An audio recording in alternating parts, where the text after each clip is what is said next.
গছটোৰ নাম গছ বাকৰ কওঁ। ভাল পালো ৰঘুনাথ তুমি মোক পুতেৰাৰ বিয়ালৈ মাতিলা, পিছে ৰবাখন দিবলৈকে আমলখি গছজোপা কিয়নো কাটিলা।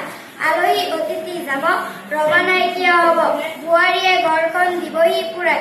পিছে কোৱাচোন ৰঘুনাথ আমলখি গছজোপা সহজতে পাবানে ঘূৰাই।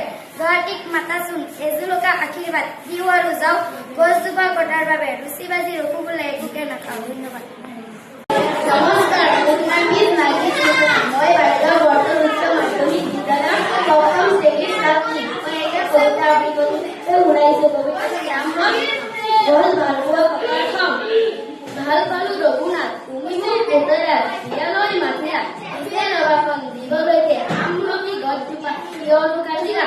আলহী অতিথি যাব ৰবা নাইকিয়া হব, বোৱাৰীয়ে ঘৰখন দিবহি পুৰাই। পিছে কোৱাচোন ৰঘুনাথ আমলখি গছজোপা সহজতে পাবানে ঘূৰাই। গুৱাহাটীক মাতাচোন এজোলোকা আশীৰ্বাদ দিও আৰু যাওঁ, গছজোপা কটাৰ বাবে ৰুচি বাজি ৰখো বোলা একোকে নাখাওঁ। গছ বাকৰ ৰবাখন কওঁ। ভাল পালো ৰঘুনাথ তুমি মোক পুতেৰাৰ বিয়ালৈ মাতিলা, পিছে ৰবাখন দিবলৈ আমলখি গছজোপা কিয়নো কাটিলা।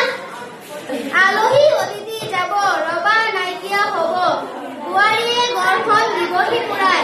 পিছে কোৱাচোন ৰঘুনাথ আমলখি গছজোপা সহজতে পাবানে